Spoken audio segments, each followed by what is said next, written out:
नमस्कार, मैं हूं रजत मिश्रा और आप सुदर्शन न्यूज़ उत्तर प्रदेश के डिजिटल प्लेटफॉर्म पर इस समय मेरे साथ जुड़े हुए हैं। पिछले कुछ दिनों में उत्तर प्रदेश और आतंकवाद, इसका एक अलग तरीके का कनेक्शन सामने आया है। जैसे-जैसे दक्षिणी कश्मीर से आतंकवाद की गतिविधियां शुरू हुईं, आतंकवादी पकड़े जाना शुरू हुए,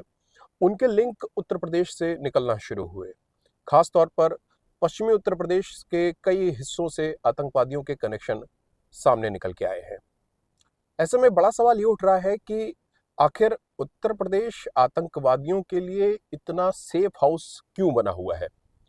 एक दौर में उत्तर प्रदेश में आतंकवादियों के लिए, उनको सेफगार्ड करने के लिए तमाम नेता मौजूद रहते थे। लेकिन पिछले 8 सालों में उत्तर प्रदेश में सरकार बदलने के बाद से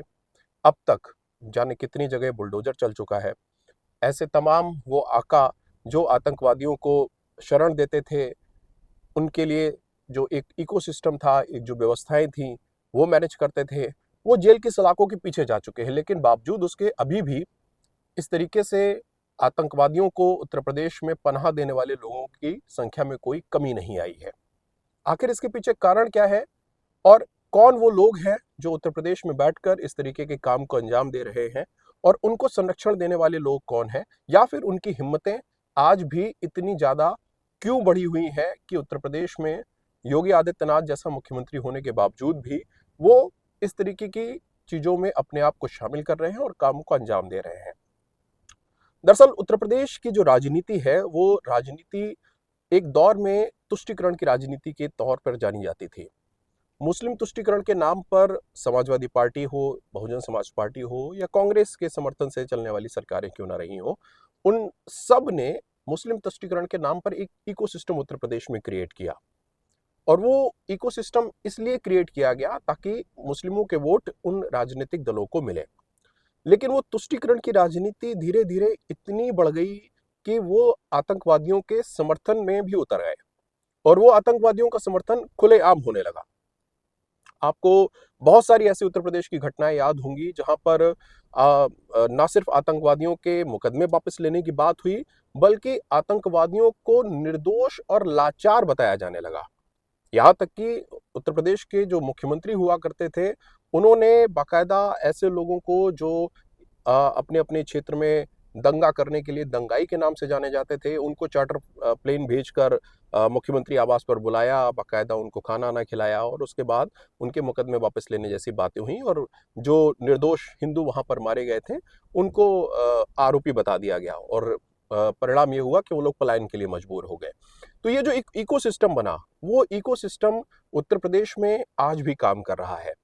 पश्चिमी उत्तर प्रदेश के बहुत सारे ऐसे जिले हैं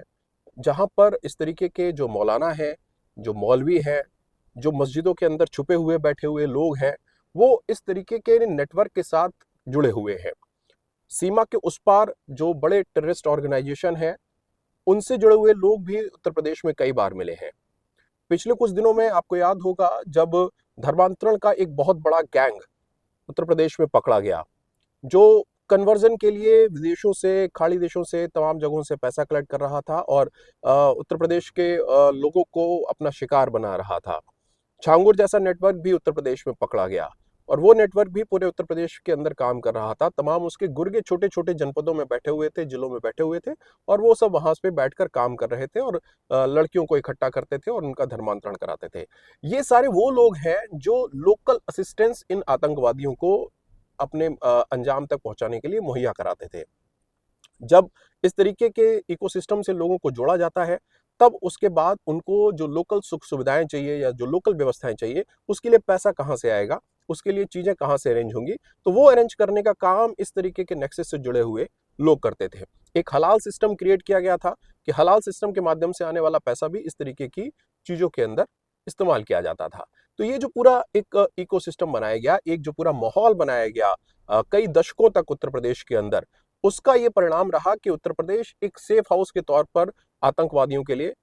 उभर कर सामने आया। पूर्वी उत्तर प्रदेश के कुछ जनपद और पश्चिमी उत्तर प्रदेश के कुछ जनपद खास तौर पर इन आतंकवादियों के लिए एक सेफ हाउस के तौर पर जाने जाते रहे। जब जब इनको पकड़ने के लिए पुलिस ने, एटीएस ने और जो सुरक्षा एजेंसी हैं, उन्होंने प्रयास किए, तब उस समय के जो राजनीतिक आका थे, उनके कहने पर इन सभी आरोपियों को छोड़ा गया।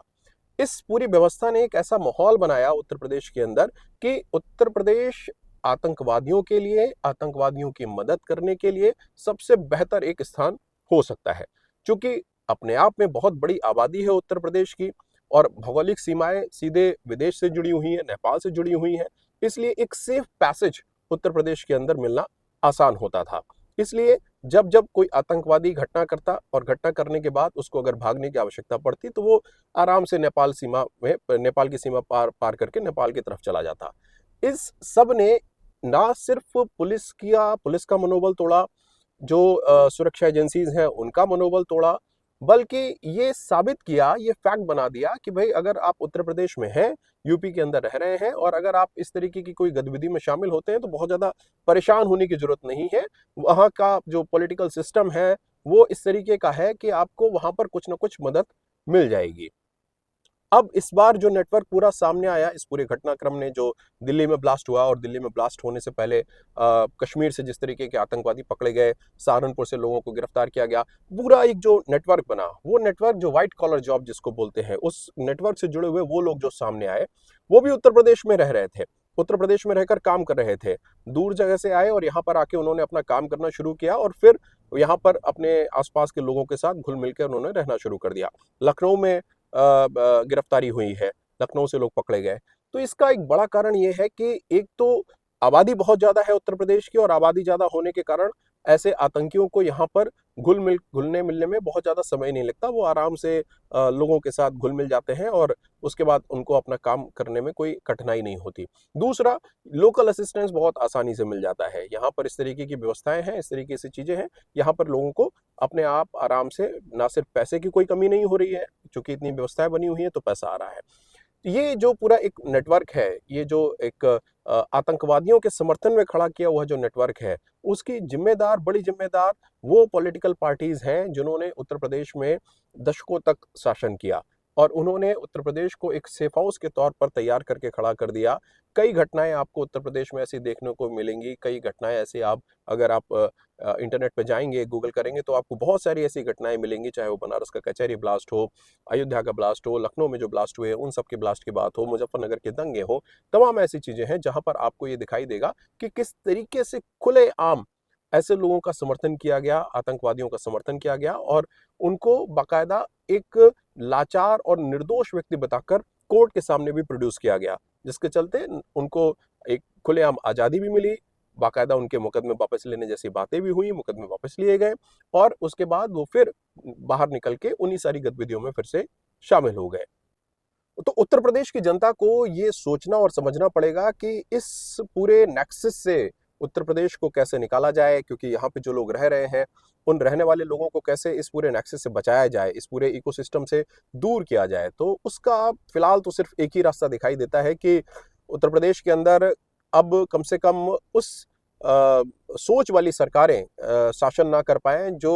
आतंकवादियों को लाचार और निर्दोष बताती हों, जो आतंकवादियों को भूला और भटका हुआ नौजवान बताती हूं। इस सोच वाली सरकारों का उत्तर प्रदेश में आना ना हो, क्योंकि अगर ये लोग वापस फिर से उत्तर प्रदेश में शासन करने के लिए आएंगे तो निश्चित तौर पर फिर से जो कमजोर हो चुकी नींव है उसमें फिर से सीमेंट और मोरम मिलेगा और वो फिर से नींव मजबूत हो जाएगी। तो लिहाजा ये बहुत जरूरी है कि उत्तर प्रदेश में वर्तमान सरकार के साथ साथ उत्तर प्रदेश की जनता, ये दोनों ही लोग इस विषय के ऊपर गंभीरता से विचार करें कि इस पूरे नेटवर्क को, क्योंकि ये एक ऐसा नेटवर्क है जो दशकों में खड़ा किया गया, 20-30 साल तक बाकायदा इसको पोषित और पल्लवित किया गया, तब जाके नेटवर्क खड़ा हुआ है। तो इस नेटवर्क को आप महज कुछ वर्षों में तोड़ नहीं सकते। इस नेटवर्क को अगर खत्म करना है तो आपको समय चाहिए और एक एक करके इस तरीके की चीजों के ऊपर जब हथौड़ा चलेगा, जब ये नेटवर्क एक्सपोज होगा, तभी इस नेटवर्क को एक दिन आप खत्म कर पाएंगे। तो इसके लिए जरूरी है कि ऐसी मंशा वाली सरकार उत्तर प्रदेश में शासन करे जिसकी ये मंशा वास्तव में हो